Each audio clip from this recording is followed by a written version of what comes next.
Hello students, स्वागत है आपका तनु क्लासेस आर्टकॉम में। तो कैसे हैं आप लोग? उम्मीद करता हूं आप लोग ठीक ही होंगे और स्वस्थ होंगे। तो आज इस वीडियो में हम लेकर के आए हैं इकोनॉमिक्स यानी अर्थशास्त्र का फर्स्ट चैप्टर, जिसका नाम है समष्टि अर्थशास्त्र। और इस वीडियो में हम करने जा रहे हैं सब्जेक्टिव क्वेश्चंस। और आप लोगों से एक छोटी सी रिक्वेस्ट है कि अगर आप लोग का थ्योरी कंप्लीट नहीं है फर्स्ट चैप्टर जिसका नाम क्या है समष्टि अर्थशास्त्र, तो प्लीज पहले थ्योरी कंप्लीट करें। नहीं तो फिर अगर थ्योरी कंप्लीट नहीं करेंगे तो फिर आपको समझ में नहीं आएगा, फिर क्वेश्चन आंसर एक तरह से रटने की नौबत आ जाएगी। इसलिए पहले आप लोग समष्टि अर्थशास्त्र का वीडियो लेक्चर देखें, उसका थ्योरी कंप्लीट करें। इस वीडियो का यानी समष्टि अर्थशास्त्र का वो वीडियो का जो वीडियो जिस वीडियो में लेक्चर कवर किया गया है उसका लिंक इसी वीडियो के डिस्क्रिप्शन में आपको मिल जाएगा। नहीं तो फिर नहीं मिले तो फिर प्ले लिस्ट में जाकर के इसको देख सकते हैं आप, ठीक है। इसलिए पहले आप वीडियो मतलब एक तरह से थ्योरी कंप्लीट करें, तभी आप क्वेश्चन आंसर करेंगे और आंसर देने में आपको एक तरह से पढ़ने में भी मजा आएगा, ठीक है। अब चलिए स्टार्ट करते हैं। इसमें हम सब्जेक्टिव क्वेश्चन से कवर करेंगे किस पर, फर्स्ट चैप्टर जिसका नाम है समष्टि अर्थशास्त्र, ठीक। फिर आगे बढ़ते हैं। देखिए पहला क्वेश्चन है वो ये है कि व्यष्टि अर्थशास्त्र और समष्टि अर्थशास्त्र में क्या अंतर है, डिफरेंस क्या है। व्यष्टि अर्थशास्त्र और समष्टि अर्थशास्त्र, अर्थशास्त्र के दो पार्ट होते हैं, ये मैं वीडियो लेक्चर में कवर करा चुका हूं। अर्थशास्त्र के आपके दो पार्ट हैं, पहला पार्ट का नाम है व्यष्टि अर्थशास्त्र, दूसरा पार्ट का नाम है समष्टि अर्थशास्त्र। लेकिन आपको दोनों में अंतर पूछा जा रहा है, कुछ ना कुछ तो अंतर होगा ना, वही अंतर आपको पूछा जा रहा है, ठीक है। देखिए व्यष्टि अर्थशास्त्र जो होता है वो किसी व्यक्तिगत चीज के मतलब एक तरह से विशेष चीज का मतलब एक यूनिट का अध्ययन करता है। अर्थ यानी अर्थव्यवस्था के क्षेत्र में व्यष्टि अर्थशास्त्र में किसी विशेष वस्तु या फिर किसी विशेष व्यक्तिगत या फिर किसी छोटा यूनिट छोटा फर्म का अध्ययन किया जाता है। और समष्टि अर्थशास्त्र में व्यापक अध्ययन किया जाता है, सामूहिक अध्ययन किया जाता है। एक तरह से आप कह सकते हैं कि व्यष्टि अर्थशास्त्र जो है एक तरह से अर्थशास्त्र का छोटा सा रूप है, यानी छोटा यूनिट है। और समष्टि अर्थशास्त्र जो है वो अर्थशास्त्र का बड़ा यूनिट है, व्यापक यूनिट है, और इसमें सामूहिक अध्ययन किया जाता है। और व्यष्टि अर्थशास्त्र में जैसे कि वस्तु का विशेष कीमत यानी विशेष वस्तु विशेष का मतलब समझ रहे हैं, कोई एक वस्तु की बात की जा रही है, ठीक है। कोई मतलब वस्तु विशेष का कीमत, उसका मूल्य क्या होगा, वस्तु विशेष की मांग अथवा पूर्ति आदि की मतलब वो जो होता है आदि का जो अध्ययन होता है ये सब का, वह इसका अध्ययन किसमें होता है, व्यष्टि अर्थशास्त्र में होता है। और ये किसका विषय है, व्यष्टि अर्थशास्त्र का विषय है। आपको पता होना चाहिए कि समष्टि अर्थशास्त्र में जो होता है वो बड़े बड़े मतलब एक तरह से बड़े बड़े टॉपिक पर डिस्कस करता है, बड़े बड़े टॉपिक का मतलब विश्लेषण किया जाता है किसमें, समष्टि अर्थशास्त्र में। जैसे कि जीडीपी, ग्रोथ डोमेस्टिक प्रोडक्ट यानी सकल घरेलू उत्पाद, इसका जो विश्लेषण किया जाता है, इसका अध्ययन किसमें किया जाता है, समष्टि अर्थशास्त्र में। क्योंकि ये समष्टि अर्थशास्त्र व्यापक है, यानी एक तरह से कह सकते हैं कि समंदर है। एक तरह से समष्टि अर्थशास्त्र समंदर है और व्यष्टि अर्थशास्त्र एक बूंद है, ठीक है। ये आप एक तरह से अंतर समझते हैं। और राष्ट्रीय आय यानी नेशनल इनकम का भी अध्ययन किसमें होता है, समष्टि अर्थशास्त्र में किया जाता है, ठीक है। लेकिन आपको यहाँ बताया जा रहा है कि यहाँ देखिए ये जो एक तरह से स्टैंडर्ड परिभाषा लिखा गया है, देखिए अंतर। पहला यह देखिए कि शेष अर्थव्यवस्था को समान मानकर, बाकी सारे शेष अवस्था यानी जितने भी अर्थव्यवस्था के जो क्षेत्र हैं उसको सामान्य मानकर, जनरल मानकर व्यक्तिगत क्षेत्र की कार्य पद्धति का अध्ययन व्यष्टि अर्थशास्त्र में किया जाता है। व्यक्तिगत क्षेत्र मतलब किसी पर्सनल व्यक्तिगत क्षेत्र या फिर किसी एक पर्सनल एक फॉर्म का अध्ययन किसमें, व्यष्टि अर्थशास्त्र में किया जाता है। उदाहरण के लिए वस्तु विशेष का कीमत निर्धारण करना या फिर वस्तु विशेष मांग अथवा पूर्ति आदि किसमें किया जाता है, व्यष्टि अर्थशास्त्र का विषय है। समष्टि अर्थशास्त्र में सामूहिक आर्थिक चरों का अध्ययन किया जाता है। इस शाखा में विभिन्न आर्थिक क्षेत्रों के अंतर संबंधों का अध्ययन किया जाता है। उदाहरण के लिए आय एवं रोजगार का निर्धारण, पूंजी निर्माण, सार्वजनिक व्यय, ये सारे बड़े बड़े पॉइंट है। यानी रोजगार का निर्धारण कैसे किया जाएगा इसका भी अध्ययन किसमें मिलेगा आपको, समष्टि अर्थशास्त्र में। पूंजी निर्माण कैसे किया जाएगा इसका अध्ययन किसमें, समष्टि अर्थशास्त्र में। सार्वजनिक व्यय क्या होना चाहिए, खर्च क्या होना चाहिए, इसका भी अध्ययन किसमें, समष्टि अर्थशास्त्र में। आदि विषयों का विश्लेषण समष्टि अर्थशास्त्र में किया जाता है, ठीक है। ये क्या है कि समष्टि अर्थशास्त्र एक तरह से व्यापक रूप है अर्थशास्त्र का दो पार्ट, पहला पार्ट व्यष्टि अर्थशास्त्र, दूसरा पार्ट समष्टि अर्थशास्त्र। और समष्टि अर्थशास्त्र में एक तरह से बहुत बड़ा संबंध है और व्यष्टि अर्थशास्त्र क्या है, एक तरह से छोटा बूंद है। एक एग्जांपल ले रहा हूं आप लोग के समझने के लिए, ठीक है। एग्जाम में जाके नहीं लिख दीजिएगा, समष्टि अर्थशास्त्र बड़ा संबंध है और व्यष्टि अर्थशास्त्र छोटा बूंद है। पहला क्वेश्चन कवर हो गया। दूसरा क्वेश्चन में आगे बढ़ते हैं। दूसरा क्वेश्चन आपको कह रहा है कि पूंजीवादी अर्थव्यवस्था की महत्वपूर्ण विशेषता क्या है, क्या खासियत है पूंजीवादी अर्थव्यवस्था की। पूंजीवादी विचारधारा के अगुवाई कौन कर रहा था, ठीक है। अगर आप लोग का चैप्टर कंप्लीट है तो प्लीज आप लोग बताइए कमेंट है कि पूंजीवादी जो विचारधारा था उसकी अगुवाई कौन कर रहा था। शीत युद्ध में बहुत अच्छा तरह से पढ़ा चुके हैं इसको। अगर याद नहीं है तो फिर आप समझ जाइए कि आपका थ्योरी कंप्लीट नहीं है। अगर थ्योरी कंप्लीट नहीं है अभी भी पढ़ के भी, तो फिर आप लोग मतलब एक तरह से कॉन्फिडेंस थोड़ा सा उसमें गड़बड़ नजर आ रहा है, ठीक है। अगर आप बताइए कि पूंजीवादी अर्थव्यवस्था का जो पूंजीवादी यानी पूंजीवादी विचारधारा का ये अगुवाई कौन कर रहा था। और और एक था साम्यवादी विचारधारा। लेकिन ये इकोनॉमिक्स से पढ़ा रहे हैं। देखिए पूंजीवादी अर्थव्यवस्था का महत्वपूर्ण विशेषता क्या है। पूंजीवादी अर्थव्यवस्था, देखिए पहला पॉइंट में आपको बताया जा रहा है कि इस प्रकार की अर्थव्यवस्था में संसाधनों का पर जनता का निजी स्वामित्व होता है। यानी पूंजीवादी अर्थव्यवस्था में क्या होता है कि जनता का निजी स्वामित्व होता है, निजी हक होता है, निजी अधिकार होता है, किसमें, संसाधनों पर, ठीक है। यानी एक तरह से अपना निजी, अपना प्रॉपर्टी, यानी अपना प्राइवेट प्रॉपर्टी बना सकता है संसाधन को, किसके अंतर्गत, पूंजीवादी अर्थव्यवस्था के अंतर्गत। दूसरा पॉइंट आपको बता रहा है कि वस्तु एवं सेवाओं का उत्पादन बाजार में बिक्री के लिए किया जाता है। सही बात है, वस्तु और सेवा का उत्पादन किसमें बिक्री के लिए, बाजार में बिक्री के लिए किया जाता है, किसके अंतर्गत, पूंजीवादी अर्थव्यवस्था के अंतर्गत। तीसरा पॉइंट आपका है बाजार में प्रचलित मजदूरी दर पर श्रम संसाधन का क्रय विक्रय किया जाता है। यानी बाजार में जो होता है, बाजार में प्रचलित मजदूरी दर, यानी प्रचलित मजदूरी दर, मजदूर का क्या रेट है, मजदूरी मतलब लोग कैसे मजदूरी करते हैं, कैसे काम करते हैं श्रमिक लोग, मतलब उसी के आधार पर श्रम संसाधन का क्रय विक्रय किया जाता है, खरीद बिक्री किया जाता है। श्रम संसाधन किसको कहते हैं, मतलब मजदूर जो अपना काम करते हैं उसी को कहते हैं श्रम संसाधन। अपना श्रम करना यानी मेहनत करना, क्या कहता है, श्रम का मतलब ये नहीं, क्योंकि एक तरह से ये होता है, श्रम का मतलब ये होता है हया करना, या फिर एक तरह से अपना लहजे में रहना, वो की बात नहीं की जा रही है यहाँ, श्रम की बात की, इसका मतलब होता है मेहनत, ठीक है। श्रम संसाधन, ये भी जो श्रम का मतलब होता है मेहनत, और मेहनत भी क्या है, एक संसाधन है, और ये इसका भी क्या होता है, खरीद बिक्री होता है, क्रय विक्रय होता है, किसके ये दाम पर, मजदूरी दर पर, किसके दर पर, मजदूरी दर पर, कहाँ होती है, बाजार में, ठीक है। तीसरा पॉइंट आपको बता रहा है किसके अंतर्गत बताया, पूंजीवादी अर्थव्यवस्था के अंतर्गत। अब चौथा पॉइंट है कि उत्पादक लाभ कमाने के लिए वस्तुओं एवं सेवाओं का उत्पादन करते हैं। उत्पादक किसको कहते हैं, उत्पादक उसको कहते हैं जो उत्पादन करता है, यानी वस्तु का उत्पादन करने वाले को उत्पादक कहते हैं। उत्पादक अपना लाभ कमाने के लिए, फायदा कमाने के लिए वस्तुओं एवं सेवाओं का उत्पादन करते हैं। यानी उत्पादक का काम ये है वस्तु और सेवा का उत्पादन करना। क्यों, क्योंकि इससे उसको क्या मिलता है, लाभ मिलता है, फायदा मिलता है, ठीक है।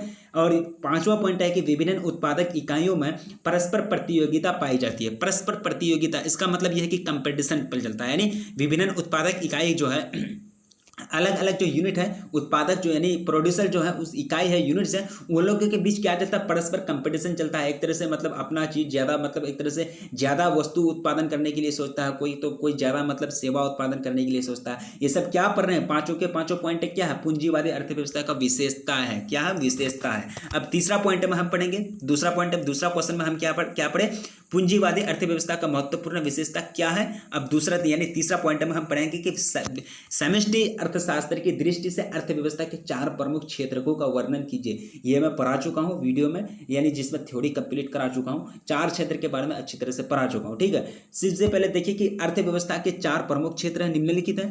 पहला क्षेत्र आपको परिवार क्षेत्र है, दूसरा क्षेत्र है फर्म या उत्पादक क्षेत्र, तीसरा है सामान्य सरकार, और चौथा है विदेशी क्षेत्र। ये सारे के सारे क्षेत्र जो होते हैं ये मैं पढ़ा चुका हूँ, ठीक है। लेकिन यह क्वेश्चन आ रहा है, लेकिन इसलिए इसी तरह आपको आंसर लिखना है। 4 क्षेत्र हो गया। अब देखिए परिवार क्षेत्र, अब देखिए, अब पॉइंट बाय पॉइंट एक तरह से आपको उसको डिस्क्राइब करते हैं। देखिए परिवार क्षेत्र से अभिप्राय अर्थव्यवस्था के उन सभी व्यक्तियों से है जो उपभोग के लिए वस्तुओं एवं सेवाएं खरीदते हैं।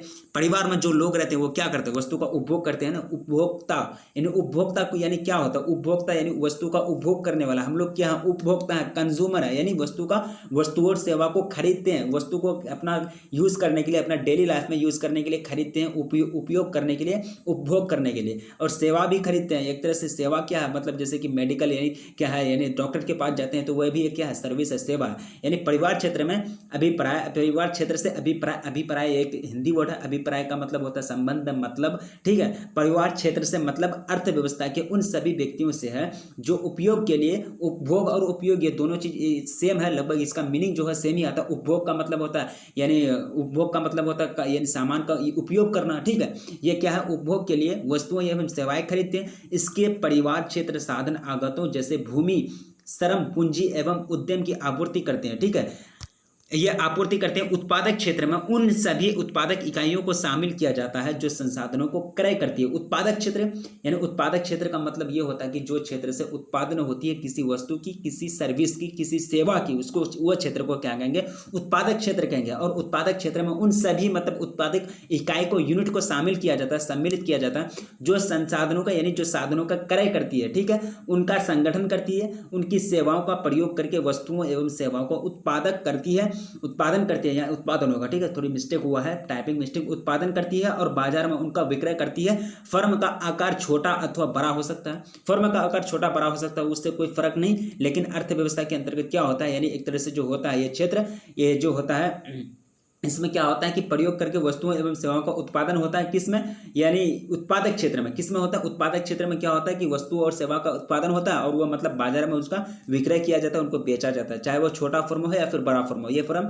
बड़ा भी हो सकता है, छोटा भी हो सकता है। सरकार से अभिप्राय, अब सरकार, ये जो वर्ड है सरकार से क्या मतलब है, सरकार से अभिप्राय, सरकार का मतलब क्या है, सरकार से क्या रिलेशन है, या फिर क्या उसका मतलब होता है, क्या उसका, या फिर क्या समझते हैं। देखिए, सरकार से अभिप्राय उस संगठन से है, संगठन, आपको संगठन से है जो जनता को सुरक्षा, कानून, मनोरंजन, न्याय, प्रशासन, शिक्षा, स्वास्थ्य आदि सेवाएं निःशुल्क या सामान्य कीमत पर प्रदान करता है। जी हाँ, आप लोगों को पता होना चाहिए, सरकार उस संगठन को कहते हैं जो लोगों को, यानी जनता को, पब्लिक को सुरक्षा भी देता है, कानून भी देता है, एक तरह से कानून देता है कि अगर आपके साथ कोई अगर अन्याय कर लिया तो ये कानून के अंतर्गत आपको प्रोटेक्शन दिया जाएगा, आपको हेल्प किया जाएगा, आपको इंसाफ दिलाया जाएगा। उसी को कहते हैं एक तरह से मनोरंजन, न्याय, प्रशासन, शिक्षा, स्वास्थ्य आदि सेवाएं निःशुल्क या सामान्य कीमत पर प्रदान करता है। निःशुल्क का मतलब होता है फ्री, यानी फ्री ऑफ कॉस्ट, यानी फ्री प्रदान करता है। कौन, सरकार। सरकार से अभिप्राय है वो संगठन है जिसको मतलब एक तरह से पब्लिक का एक तरह से हेल्प कर रही है, किस रूप से, सुरक्षा के रूप से, कानून के रूप से, मनोरंजन के रूप से, न्याय के रूप से, प्रशासन के रूप से, या फिर शिक्षा के रूप से।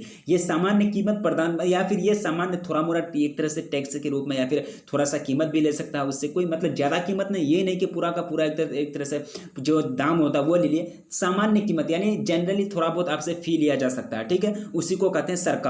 सामान्यतः सरकार जनहित के लिए आर्थिक क्रियाओं को संचालित करती है। जनहित का मतलब होता है, जनहित का मतलब होता है क्या, लोगों के भलाई के लिए।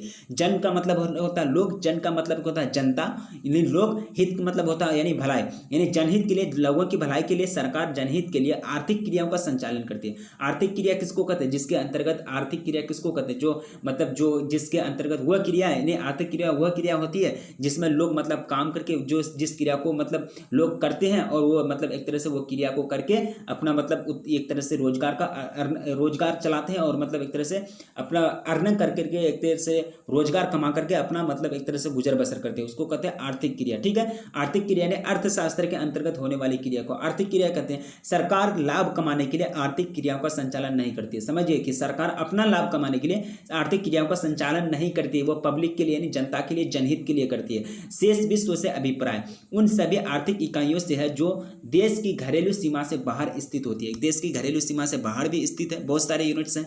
मान चलिए कि कोई देश की मतलब फैक्ट्री है जो मतलब देश से बाहर है, देश से बाहर बहुत सारे मतलब चीज़ हैं जो मतलब देश में एक तरह से, देश से बाहर बहुत सारी चीज़ हैं जो मतलब उनको एक तरह से टैक्स दिया जाता है, बहुत सारे रुपया मतलब एक तरह से अर्निंग किया जाता है, मतलब वो सब रुपये कहाँ आते हैं, देश में आते हैं, देश को दिया जाता है, ठीक है। लेकिन देश से बाहर होकर भी वो क्षेत्र मतलब देश को पैसा कमा के देता है, उसी जो कहते हैं। शेष विश्व में दूसरे देशों की अर्थव्यवस्थाओं, अंतर्राष्ट्रीय मुद्रा बाजार, विश्व बैंक, विश्व मुद्रा कोष आदि को सम्मिलित किया जाता है, ठीक है। यहाँ मैं डिस्क्राइब नहीं कर रहा हूँ, जो अगर नहीं पढ़े प्लीज़ फिर बोल रहा हूँ कि प्लीज़ आप लोग कमेंट करें। अगर आप लोग को पढ़ाने का तरीका सही लग रहा है मेरा तो प्लीज़ कमेंट करें, क्या मैं समझा पा रहा हूँ या नहीं पा रहा हूँ।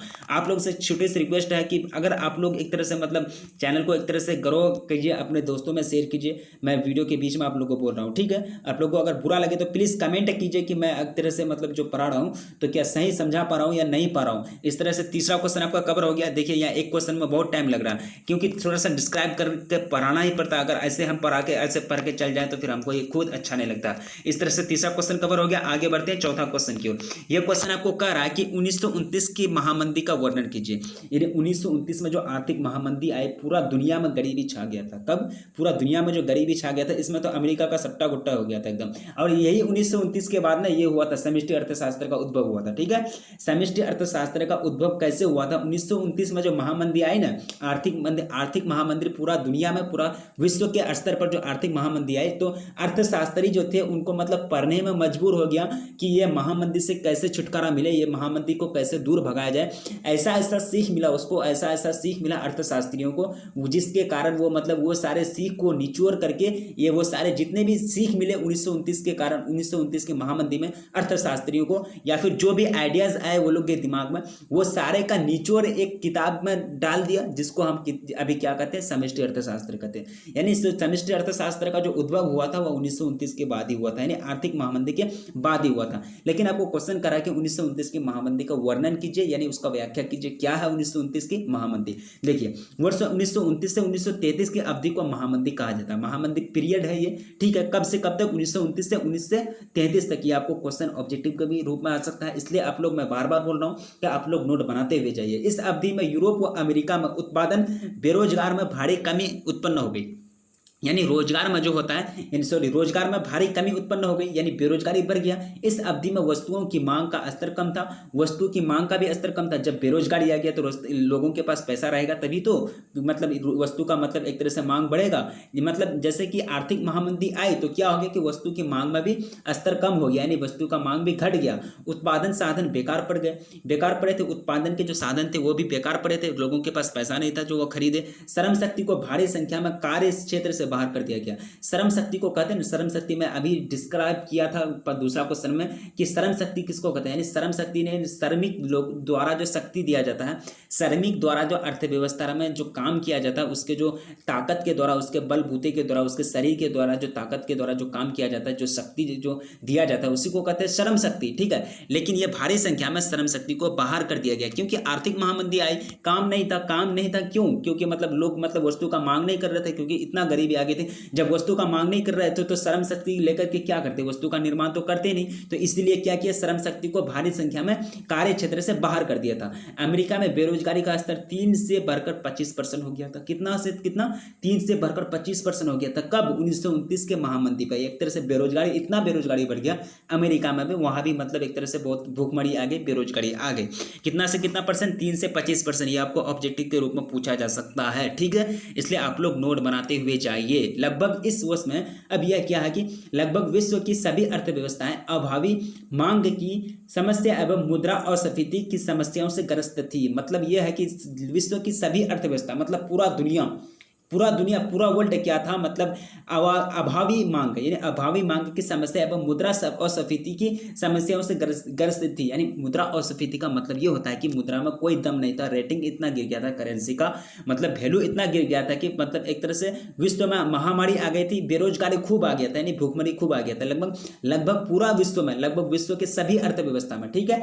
आर्थिक महामंदी के काल में अर्थशास्त्रियों को समूची अर्थव्यवस्था को एक इकाई मानकर अध्ययन करने के लिए विवश कर दिया। मैंने बताया आपको कि ऐसा महामंदी आएगी, अर्थशास्त्रियों को सोचने के लिए मजबूर कर दिया कि यह आर्थिक महामंदी से कैसे छूटा जाए, या आर्थिक महामंदी को कैसे दूर किया जाए। किसको सोचने के लिए मजबूर कर दिया? अर्थशास्त्रियों को, क्योंकि अर्थशास्त्री जब भी देश में गरीबी आते हैं या फिर देश में कोई मतलब पैसे की कमी आती है, भूखमरी आती है, वो तो अर्थशास्त्री बहुत बड़ा डिसीजन देते हैं। वो अर्थशास्त्री ही एक तो ऐसा फॉर्मूला तैयार करते हैं, या फिर ऐसा वो लोग ही दिमाग लगाते हैं जो मतलब देश का जीडीपी, अगर कहिएगा कि देश का जीडीपी गिर रहा है, देश का जीडीपी कैसे बढ़ेगा, नहीं बढ़ेगा, एक तरह से अर्थशास्त्री आपको बढ़िया से बता सकता है, क्योंकि अर्थशास्त्री का काम ही होता है अर्थव्यवस्था का अध्ययन करना। और अर्थव्यवस्था का अध्ययन करता जो है, मतलब उसमें अध्ययन करके ये पता किया जा सकता है कौन सा राष्ट्र कितना आगे बढ़ा है, कौन सा राष्ट्र का जीडीपी कितना कम है, कितना ज्यादा है, कौन सा राष्ट्र का मतलब कौन सा क्षेत्र में ज्यादा काम करने से जीडीपी बढ़ेगा, वो लोग को सब कुछ मालूम होता है, ठीक है। इसलिए मतलब वो लोग ही मतलब एक तरह से हल निकाल सकते थे 1929 के आर्थिक महामंदी से निकलने का, पूरे दुनिया को, ठीक है। और वो लोग को विवश कर दिया, मजबूर कर दिया, यानी अर्थव्यवस्था को इकाई मानकर अध्ययन करने के लिए मजबूर कर दिया आर्थिक महामंदी ने, 1929 का आर्थिक महामंदी ने अर्थशास्त्रियों को, ठीक है। दूसरे शब्दों में यह कहा जा सकता है कि महामंदी काल की समस्याओं के परिणामों स्वरूप ही समष्टि अर्थशास्त्र का उद्भव हुआ। वही बात हुआ, यानी समष्टि अर्थशास्त्र का उद्भव कब हुआ था, यानी 1929 के आर्थिक महामंदी के बाद ही समष्टि अर्थशास्त्र का उद्भव हुआ। और समष्टि अर्थशास्त्र क्या है? इसमें बड़े पैमाने पर, बड़े व्यापक पैमाने पर सामूहिक क्षेत्र का या फिर सामूहिक अर्थव्यवस्था का अध्ययन किया जाता है। ये एक बहुत बड़ा यूनिट है, ठीक है। मैंने एग्जाम्पल लिया था, थोड़ा सा एग्जाम्पल लिया था कि ये मतलब समंदर है, एक तरह से अर्थव्यवस्था के दो पार्ट है, पहला पार्ट है व्यष्टि, दूसरा है समष्टि। व्यष्टि जो है बूंद है, एक बूंद है, और समष्टि एक समंदर है, ठीक है। इसी तरह से आगे बढ़ते हैं। ये कितना क्वेश्चन था कि 19 चौथा क्वेश्चन था, चौथा क्वेश्चन कवर कर लिए। चौथा क्वेश्चन क्या था आपका, 1929 की महामंदी का वर्णन कीजिए। तो इस तरह से आपको वर्णन करना है। अगर आपको 5 नंबर का क्वेश्चन आ जाए तो आपको लिखने में कंजूसी नहीं करना है, नहीं तो फिर नंबर भी देने में कंजूसी करेंगे आपको, जो कॉपी चेक करेंगे आपका, ठीक है। इस तरह से चौथा क्वेश्चन कवर हुआ। आगे बढ़ते हैं, लघु उत्तरीय प्रश्न एवं उनके उत्तर।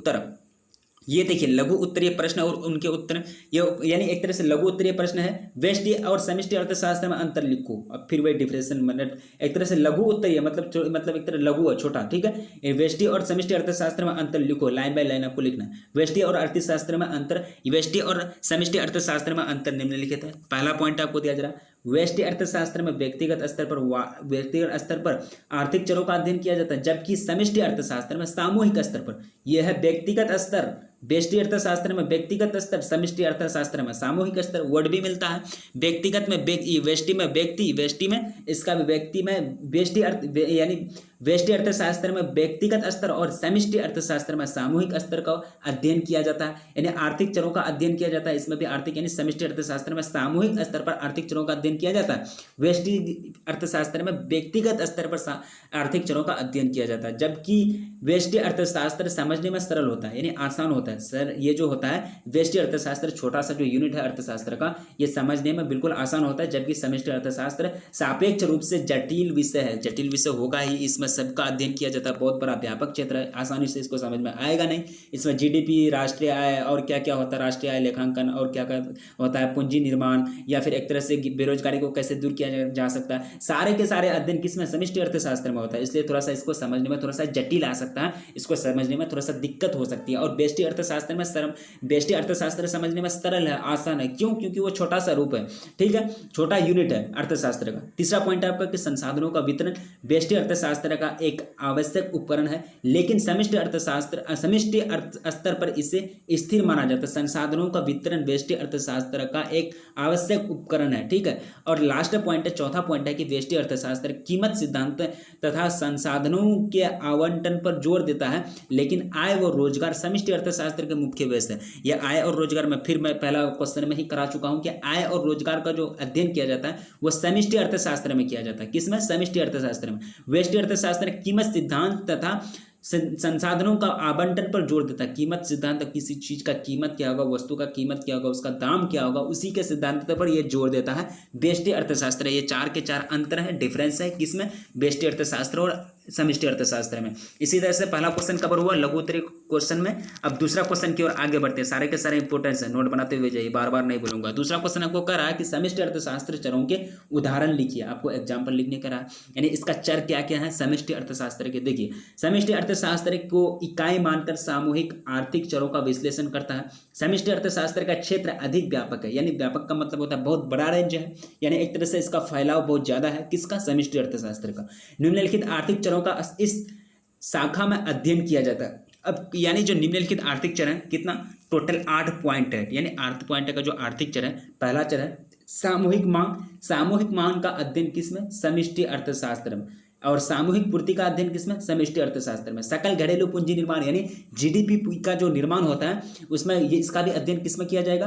ये भी एक आर्थिक चर है। ये सब क्या है? आर्थिक चर है। आर्थिक चर समझते हैं ना? आर्थिक चर का मतलब क्या होता है? जो वैसा चर जो मतलब अर्थव्यवस्था को एक दिन किसी भी देश की अर्थव्यवस्था को इफेक्ट पहुंचाता है, प्रभाव डालता है, उसको क्या कहते हैं? आर्थिक चर कहते हैं। ये सब क्या है? आठों के आठों आर्थिक चर है और इसका अध्ययन किसमें? समष्टि अर्थशास्त्र में। सकल घरेलू पूंजी निर्माण, जीडीपी कैसे बढ़ेगा, जीडीपी का निर्माण कैसा होगा, सकल घरेलू पूंजी किसको कहते हैं? सकल घरेलू वही कहते हैं। जीडीपी का निर्माण कैसे होगा, इसका भी अध्ययन किसमें? समष्टि अर्थशास्त्र में। स्वायत्त एवं प्रेरित निवेश, निवेश गुणांक, औसत उपभोग एवं बचत प्रवृत्ति, सीमांत उपभोग एवं बचत प्रवृत्ति, पूंजी की सीमांत कार्यक्षमता, ये सब का सब जो अध्ययन किया जाता है समष्टि अर्थशास्त्र में किया जाता है। ठीक है, इसी तरह से दूसरा क्वेश्चन कवर हुआ समष्टि आर्थिक चरों के उदाहरण लिखिए। अब हो गया तीसरा क्वेश्चन हम करते हैं। संक्षेप में यानी छोटा सा रूप में आप बताइए कि पूर्ण रोजगार की अवधारणा को स्पष्ट करें, यानी संक्षेप में पूर्ण रोजगार की अवधारणा को स्पष्ट करें। अब पूर्ण रोजगार की अवधारणा क्या होता है, ये संक्षेप में आपको पूछा जा रहा है कि छोटा सा नोट लिखिए उस पर, यानी पूर्ण रोजगार अवधारणा क्या है। देखिए, वह स्थिति जिसमें अर्थव्यवस्था में सभी इच्छुक लोग, जिसको इच्छा है, मतलब जिसको इच्छा है, इच्छुक लोगों को दी गई या प्रचलित मजदूरी दर, जो प्रचलित है, जो चलता है, ये नहीं कि कंजूसी किए मजदूरों को मजदूरी देने के लिए, वो लोग बेचारा काम कर लिए, पूरा श्रम से, पूरा मेहनत से काम कर लिए, और जो प्रचलित मजदूरी है, जो चलता है मजदूरी, वो नहीं दिया। प्रचलित मजदूरी किसको कहते हैं, जो मजदूरी चलता है, जो मार्केट चलता है, यानी जो बाजार में मजदूरी चलता है, उसी को कहते हैं प्रचलित मजदूरी दर।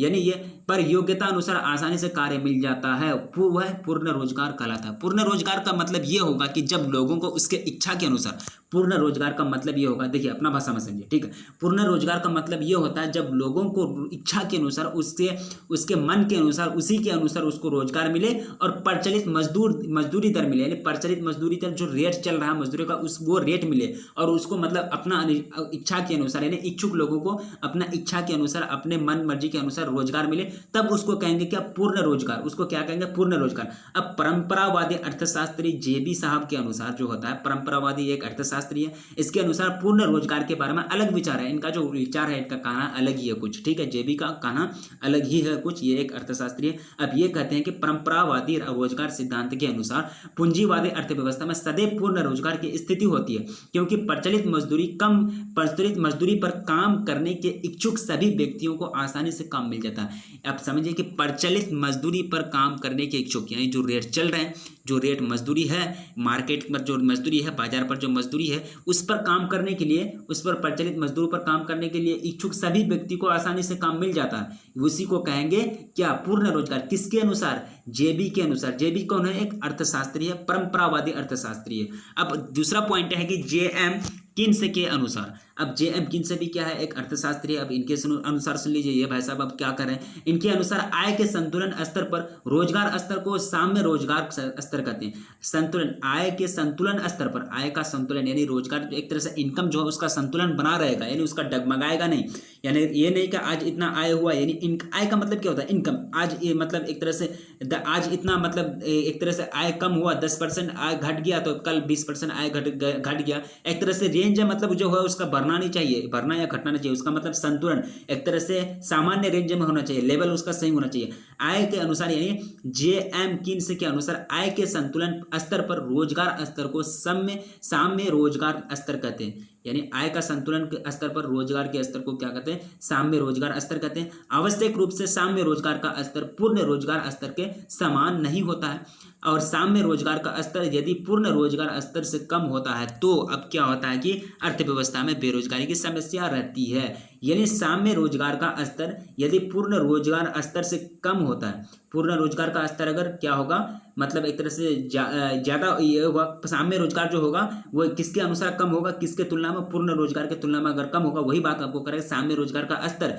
यदि पूर्ण रोजगार स्तर से कम होगा, इस तरह से पूर्ण रोजगार ज़्यादा होगा, साम्य रोजगार कम होगा, तो क्या हो जाएगा, अर्थव्यवस्था में बेरोजगारी की समस्या उत्पन्न हो जाएगी। ठीक है, अब साम्य रोजगार जो है, ये आप लाइन है, ये लाइन को थोड़ा सा बढ़िया से समझिए, रोक करके पीडीएफ को या फिर स्क्रीनशॉट लीजिए, बार बार मैं नहीं बनाऊंगा, या फिर वीडियो को थोड़ा सा स्किप करते हैं बैक में, आप समझिए।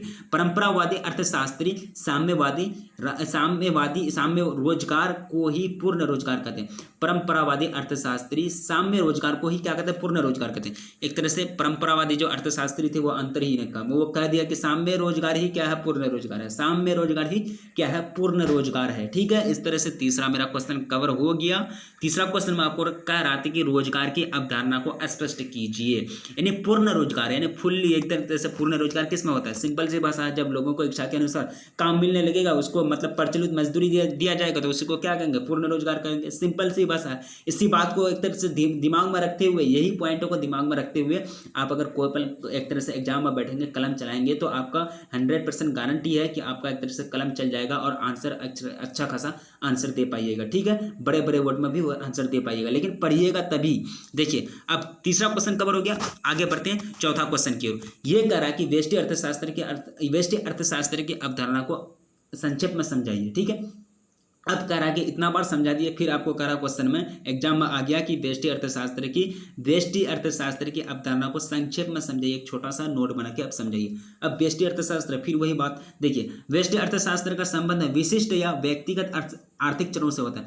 विशिष्ट मतलब क्या होता है, खास, व्यक्तिगत मतलब किसी एक व्यक्ति का, ठीक है। विशिष्ट यानी एक यूनिट है, एक छोटा सा यूनिट है व्यष्टि अर्थशास्त्र, यानी इसमें आर्थिक चरों का किसका अध्ययन किया जाता है, विशिष्ट या व्यक्तिगत आर्थिक चरों का अध्ययन किया जाता है, दूसरे शब्द में कहते हैं। अर्थशास्त्र की इस शाखा में विशिष्ट आर्थिक इकाइयों या व्यक्तिगत आर्थिक इकाइयों का व्यवहार के अध्ययन किया जाता है। अर्थशास्त्र के व्यष्टि शाखा में उपभोक्ता संतुलन, उत्पादक संतुलन, साम्य कीमत निर्धारण, एक वस्तु की मांग, एक वस्तु की पूर्ति आदि विषयों का अध्ययन किया जाता है। एक एक लगा हुआ सब में, ठीक है। मैंने कहा आप लोगों के एक एक लगा हुआ का मतलब समझे, एक का मतलब 1 यूनिट, एक एक मतलब छोटा छोटा यूनिट है, एक एक मतलब जो उसकी मांग होगी, उसकी जो पूर्ति होगी, उसी विषय पर अध्ययन किया जाता है व्यष्टि अर्थशास्त्र में, ठीक। आर्थिक महामंदी से पूर्व, आर्थिक महामंदी से पहले यानी 1929 से पहले की बात की जा रही है। आर्थिक महामंदी से पूर्व अर्थशास्त्र के रूप में केवल व्यष्टि अर्थशास्त्र का ही अध्ययन किया जाता था। मैंने बताया आपको कि आर्थिक यानी समष्टि अर्थशास्त्र यानी अर्थशास्त्र का दूसरा पार्ट का जो उद्भव हुआ था वो कब हुआ था, 1929 के बाद हुआ था। 1929 के बाद यानी अमेरिका में जो एक तरह से पूरा दुनिया में जो आर्थिक महामंदी आई थी, उसी में मतलब बहुत सारे अर्थशास्त्री बहुत सारे सीख मिले, बहुत सारा झटका भी लगा। वही सब झटका जो भी मतलब उन लोगों को एक तरह से सीख मिले, सोचने में मजबूर कर दिया गया, वो सब जितना भी क्रियाक्रम चला 1929 की आर्थिक महामंदी में, सारे क्रियाक्रम को एक बुक का रूप दे दिया। वही बुक को हम क्या कहते हैं, समष्टि अर्थशास्त्र कहते हैं। लेकिन आर्थिक महामंदी से पहले क्या वजूद था समष्टि अर्थशास्त्र का? नहीं, वो सिर्फ किसका वजूद था, व्यष्टि अर्थशास्त्र का वजूद था। केवल व्यष्टि अर्थशास्त्र का ही अध्ययन किया जाता था। व्यष्टि अर्थशास्त्र को कीमत सिद्धांत के नाम से भी जाना जाता है। यानी व्यष्टि अर्थशास्त्र में आपको बताया कि कीमत सिद्धांत का इसका दूसरा नाम जो है व्यष्टि अर्थशास्त्र का कीमत सिद्धांत के रूप में भी जाना जाता है। अगर आपको क्वेश्चन आ जाए कि कीमत सिद्धांत के रूप में कौन सा अर्थशास्त्र को जाना जाता है, तो व्यष्टि अर्थशास्त्र को कीमत सिद्धांत के नाम पर जाना जाता है। क्यों? क्योंकि व्यष्टि अर्थशास्त्र में कीमत का ही एक तरह से निर्धारण किया जाता है। छोटे छोटे यानी कीमत का, छोटे छोटे वस्तुओं का यानी उसका कीमत का निर्धारण किया जाता है किसमें, व्यष्टि अर्थशास्त्र में। इसलिए उसका दूसरा नाम है कीमत सिद्धांत, ठीक है। उसको दूसरा नाम से कौन सा जानते हैं, कीमत सिद्धांत के नाम से जाते हैं। इस तरह से चौथा क्वेश्चन कवर हो गया। आगे बढ़ते हैं पांचवा क्वेश्चन की ओर। ये क्वेश्चन आपको करा कि समष्टि अर्थशास्त्र की अवधारणा संक्षेप में स्पष्ट कीजिए। पहला क्या किए, व्यष्टि अर्थशास्त्र, लेकिन आपको यहाँ पांचवा क्वेश्चन करा कि समष्टि अर्थशास्त्र की अवधारणा संक्षेप में स्पष्ट कीजिए। देखिए समष्टि अर्थशास्त्र क्या है। समष्टि अर्थशास्त्र एक व्यापक एक तरह से स्तर है, अर्थशास्त्र का बहुत बड़ा यूनिट है। फिर वही बात को आपको दोहराना पड़ेगा। यानी यहाँ कह रहा है कि संक्षेप में, बड़ा मतलब एक तरह से छोटा सा नोट में, बहुत बड़ा एक तरह से पेज नहीं लिख देना, बहुत बड़ा, ठीक है। संक्षेप में आपको कह रहा है कि समष्टि अर्थशास्त्र की अवधारणा का संक्षेप में स्पष्ट कीजिए। देखिए समष्टि अर्थशास्त्र का संबंध सामूहिक या समराष्ट्रीय आर्थिक चरों से होता है, समराष्ट्रीय आर्थिक चरों से होता है। दूसरे शब्दों में आप कह सकते हैं कि अर्थशास्त्र की इस शाखा में सामूहिक या समष्टि अर्थशास्त्रों आर्थिक चरों का अध्ययन किया जाता है। अर्थशास्त्र की समष्टि शाखा में आय एवं रोजगार निर्धारण, पूंजी निर्माण, सार्वजनिक व्यय, सरकारी बजट, विदेश व्यापार आदि विषयों का अध्ययन किया जाता है। एक तरह से कह सकते हैं जो बड़े बड़े जो पॉइंट हैं, बड़े बड़े जो एक तरह से किसी भी देश के मतलब अर्थव्यवस्था को मतलब निर्धारण करता है, बड़ा बड़ा पॉइंट हो गया ना। बजट जो हो गया, सरकारी बजट एक बहुत बड़ा चीज़ है। विदेशी व्यापार ये भी एक बहुत बड़ा चीज़ है। सरकारी व्यय, सरकारी खर्चा कितना होता है, ये भी एक बहुत बड़ा चीज़ है। ये सब का सब अध्ययन किया जाता है किसमें, समष्टि अर्थशास्त्र में। और अर्थशास्त्र की ही इस शाखा का उदय कब हुआ, आर्थिक महामंदी के बाद हुआ था, यानी 1929 के बाद हुआ था। इस शाखा को आय एवं रोजगार सिद्धांत के रूप में जाना जाता है, ठीक है। या इसका दूसरा नाम क्या है, ये जो समष्टि अर्थशास्त्र है इसका शाखा को किस नाम से जाना जाता है, आय एवं रोजगार सिद्धांत के रूप में। आय एवं रोजगार सिद्धांत के रूप में समष्टि अर्थशास्त्र को, लेकिन व्यष्टि अर्थशास्त्र को किसके रूप में, कीमत सिद्धांत के रूप में जाना जाता है। इसका व्यष्टि अर्थशास्त्र को कीमत सिद्धांत के रूप में जाना जाता है। एक तरह से दो यानी व्यष्टि अर्थशास्त्र और समष्टि अर्थशास्त्र का भी डबल नाम हो गया। आप लोगों को कंफ्यूजन नहीं होना। आज बस यहीं तक, तब तक के लिए आप लोग स्वस्थ रहिए, अच्छे अपनों का ख्याल रखिए, ठीक है। चैप्टर 1 का क्वेश्चन कवर किए हम, सब्जेक्टिव क्वेश्चंस। अगर आप लोग पहले लेक्चर कवर करेंगे, ठीक है, और लेक्चर कवर करने के बाद ही आप क्वेश्चन आंसर को कवर करने का कोशिश करेंगे, नहीं तो फिर आपको एक तरह से रटना पड़ जाता है। रटने वाला चीज़ जो है ना ज़्यादा दिन तक याद नहीं रहता, ठीक है। जो रियल प्रैक्टिकल बात है, अगर रटिएगा कोई चीज़ को तो वो आपको ज़्यादा दिन तक याद नहीं रहेगा। वो सिर्फ एक तरह से, अगर आप ना एक तरह से दिमाग भी से भी पढ़िएगा और कलम से भी लिखिएगा। मैं जो पढ़ता हूँ ना, मैं अपना एक्सपीरियंस से बताता हूँ, मैं कोई भी चीज़ को अगर याद करता हूँ तो मैं पढ़ता भी हूँ, ठीक है, और लिखता भी हूँ। अगर मान चलिए मैं समष्टि अर्थशास्त्र के बारे में अगर कोई लाइन याद करता हूँ जो मैं याद नहीं होता तो वो लाइन को दिमाग में पढ़ता भी हूँ, अपने बोलता भी हूँ, और उसको मतलब जो कॉपी होता है, जो यूजलेस कॉपी होता है जिसमें मैथ वगैरह बनाते हैं, उसमें लिखता भी हूँ। इस तरह इससे मतलब ज़्यादा याद होने का चांस रहता है।